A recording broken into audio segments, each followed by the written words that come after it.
Assalamualaikum warahmatullahi wabarakatuh. Alhamdulillahi rabbil alamin. Wassalatu wassalamu ala sayyidina Muhammadin wa ala alihi wa sahbihi ajma'in. Qala Allah ta'ala fil Qur'anil Karim, a'udzu billahi minasy syaithanir rajim.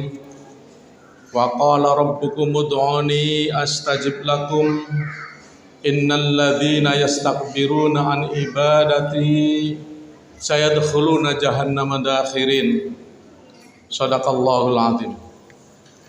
Yang kami muliakan para sesepuh, tokoh agama, tokoh masyarakat di lingkungan Masjid Baitur Ridwan, imam masjid, para pengurus masjid, adik-adik remaja masjid, ibu-ibu anggota majelis taklim, serta seluruh jamaah hadirin hadirat yang insya Allah mudah-mudahan kita semua berharap berdoa kepada Allah agar ibadah puasa kita dan ibadah-ibadah lainnya di dalam bulan Ramadan ini semuanya bisa kita laksanakan dengan tuntas, dan nanti pada akhirnya insya Allah kita akan Idul Fitri.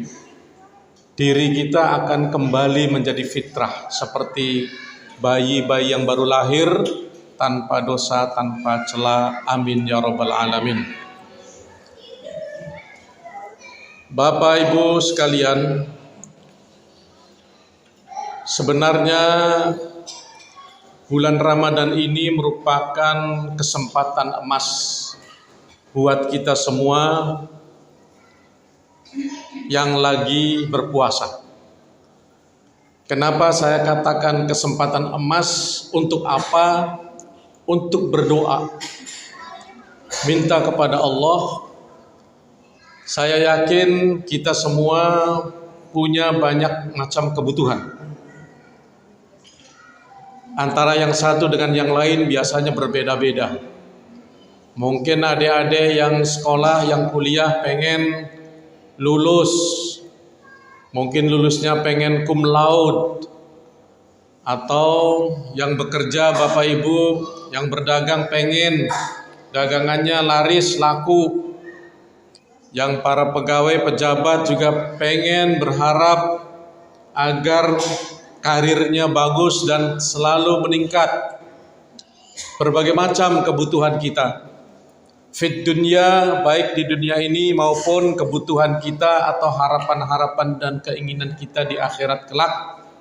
Yakni kita semua sebagai orang yang beriman tentu berharap di akhirat kita juga hidupnya aman, nyaman, terhindar dari api neraka, dan kita masuk di dalam surga. Amin ya rabbal alamin.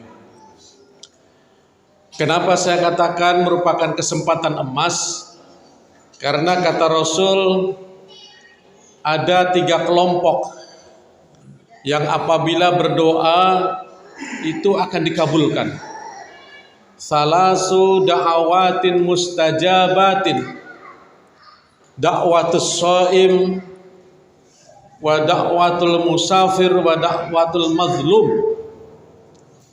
Kata Nabi, ada 3 kelompok yang apabila berdoa dia diijabah doanya, dikabulkan doanya.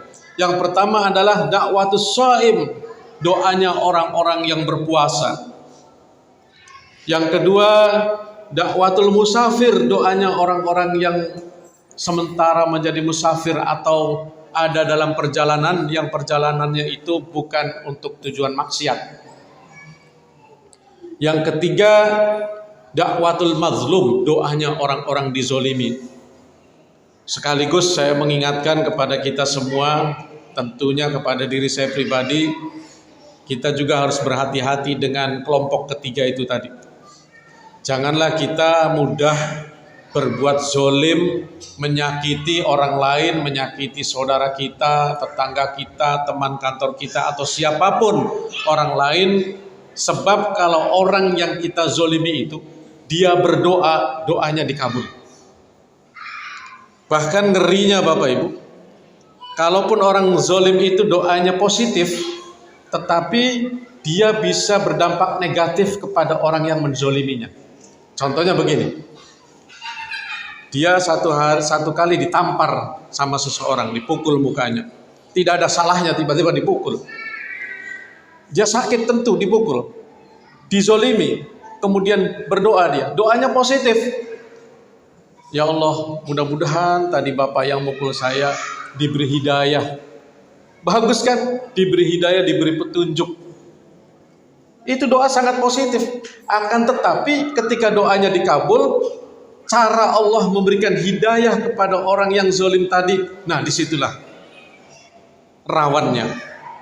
Sebab bisa saja Allah menurunkan cara supaya orang yang tadi suka mukul orang atau memukul si orang tadi sadar, dia setelah mukul, setelah didoakan oleh yang dizolimi, tiba-tiba baru jarak berapa meter atau 1-2 hari digebuki, dipukuli orang sampai babak belur.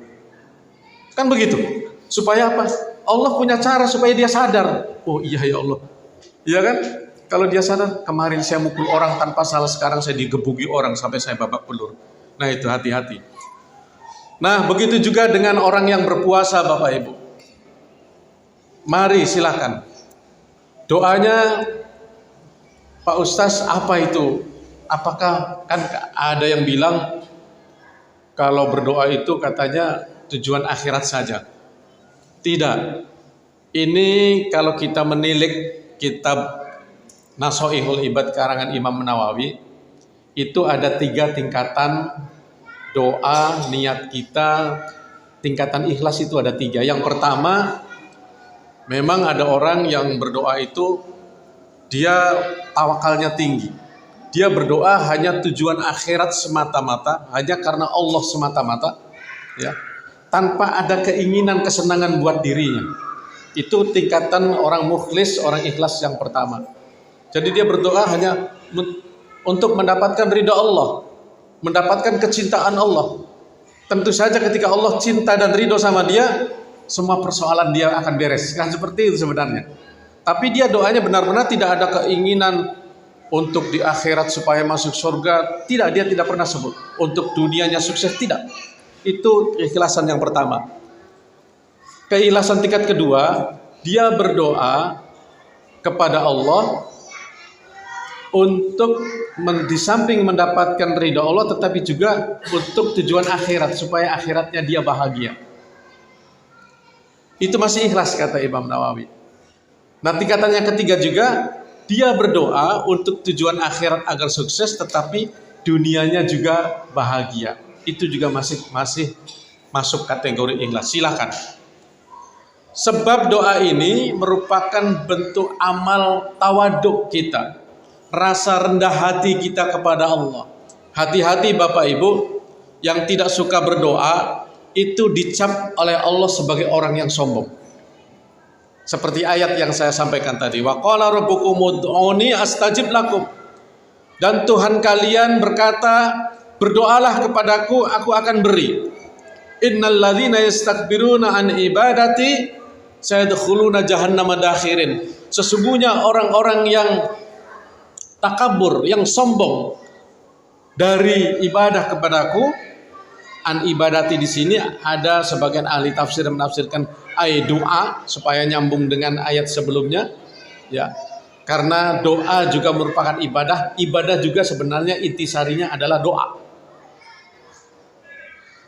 An ibadati sayadkhuluna jahannama dakhirin, orang-orang yang sombong tidak mau berdoa kepada Allah akan dimasukkan ke dalam jahanam dengan hina dina. Makanya kalaupun kita punya kelebihan, kepandaian, itu kita tidak boleh sombong. Saya tidak usah berdoa, saya lakukan sendiri, saya bisa. Fisik kita kuat, tidak usah saya minta doa, saya bisa kok, kuat tenaganya. Hati-hati di situ. Nah karena doa ini merupakan bentuk tawaduk kita kepada Allah Subhanahu Wa Taala. Kemudian Bapak Ibu, mungkin bagaimana ya caranya supaya doa kita dikabul? Boleh juga ada namanya itu wasilah atau tawasul. Nah di sini Allah Subhanahu wa taala dalam surat Al-Maidah ayat 35 mengatakan, ya ayyuhalladzina amanu taqullaha wabtaghu ilaihil wasilah. Wahai orang-orang yang beriman, carilah cara, carilah jalan agar kalian bisa dekat kepada Allah. Sehingga orang-orang yang berdoa ini supaya dikabul doanya, dia berusaha mendekati Allah. Caranya bagaimana? Bisa kita berwasilah atau bertawasul dengan amal-amal baik kita. Mungkin ada yang pernah dengar, ada sebuah cerita yang pernah diceritakan oleh Rasulullah tentang pemuda yang terkurung di dalam gua. Dia masuk ke dalam gua, kemudian tidak bisa keluar karena tertutup batu yang sangat besar. Dan ketiga-tiganya berusaha mendorong batu, tidak kuat. Hampir putus asa, tetapi ketiganya berdoa. Yang pertama doanya bertawasul begini, ya Allah, saya selama ini selalu berbuat baik kepada kedua orang tua saya. Tidak pernah saya menyakiti. Ya Allah, berkat amalan saya itu tolong kabulkanlah doa saya. Bukakanlah pintu gua ini. Doanya seperti itu. Kemudian pemuda yang kedua bertawasul, berwasilah, ya Allah, saya selama ini berusaha mengendalikan nafsu saya. Walaupun ada kesempatan untuk bermaksiat, tapi saya tahan. Mudah-mudahan ya Allah, berkat amalan saya ini, menghindari maksiat ini, kabulkanlah doa saya. Bukakanlah gua ini. Dan yang ketiga, ya Allah, saya pernah suatu hari diberi amanah, dititipi barang oleh seseorang, dan kemudian saya memenuhi amanah itu. Saya tidak cubit sedikit pun, saya tidak korupsi sedikit pun, saya tidak ambil sedikit pun barang itu, saya kembalikan. Tolong ya Allah, dengan amalan ini kabulkanlah doa saya. Masya Allah, luar biasa, keajaiban pun terjadi. Gua itu bergerak, batu yang menutupinya itu kemudian bergerak karena Allah yang menggerakkan. Itu wasilah. Makanya Bapak Ibu silahkan banyak-banyak punya amal baik, misalnya sering-sering baca Quran ya, secara kontinu, secara konsisten, atau zikir-zikir tertentu sembarang. Apakah setiap hari misalnya minimal baca Bismillahirrahmanirrahim 100 kali. Nanti pada satu saat butuh, kepepet, ingin berdoa kepada Allah, bisa jadi wasilah itu. Nah, ada juga, cuma kalau ini ada perbedaan sedikit. Ada yang berwasilah dengan orang alim, dengan seseorang. Ini kalau kelompok-kelompok yang berwasilah ini sebenarnya dia tidak berwasilah dengan zatnya, tetapi dengan amalan yang pernah dilakukan oleh orang alim ini. Makanya ada kelompok-kelompok zikir itu, misalnya selalu menyebut Syekh Abdul Qadir Jailani. Itu sebenarnya karena amal baiknya Syekh Abdul Qadir Jailani itu yang ingin diwasilahkan. Karena kelompok ini juga mengambil salah satu hadis yang diriwayatkan oleh Imam Bukhari, para sahabat Nabi dulu pernah berwasilah. Pertama berwasilah kepada Nabi, berwasilah melalui amal Nabi, ya Allah, saya pernah berwasilah kepada Nabi, Engkau kabulkan, kemudian Engkau turunkan hujan. Dan sekarang ya Allah, saya berwasilah kepada paman Nabi. Di situ yang dimaksud adalah Hamzah. Tolong turunkanlah hujan juga. Pada waktu itu di Arab kekeringan. Dan itu memang wasilahnya jangan sama zatnya, jangan sama orangnya, tetapi kepada amalannya, Karena kalau kepada amalannya, insya Allah kita tidak dituduh sebagai orang musyrik yang dianggap minta sama ini. Jadi wasilah itu bukan minta kepada yang bersangkutan, bukan minta kepada Syekh Abdul Qadir Jailani, bukan minta kepada misalnya wali yang lain yang kita sebut, tetapi hanya sebagai wasilah, itu pun amalannya.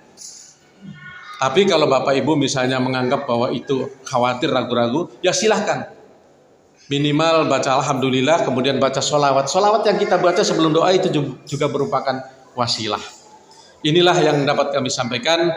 Silahkan saja, boleh ya, yang menggunakan wasilah. Yang penting jangan ada hati sekecil pun kita minta kepada orang-orang yang misalnya ada sudah dikubur, sudah meninggal. Karena itu memang tidak boleh kita minta kepada selain Allah. Tetapi menjadi wasilah juga bukan zatnya, tetapi adalah amalan-amalan mereka.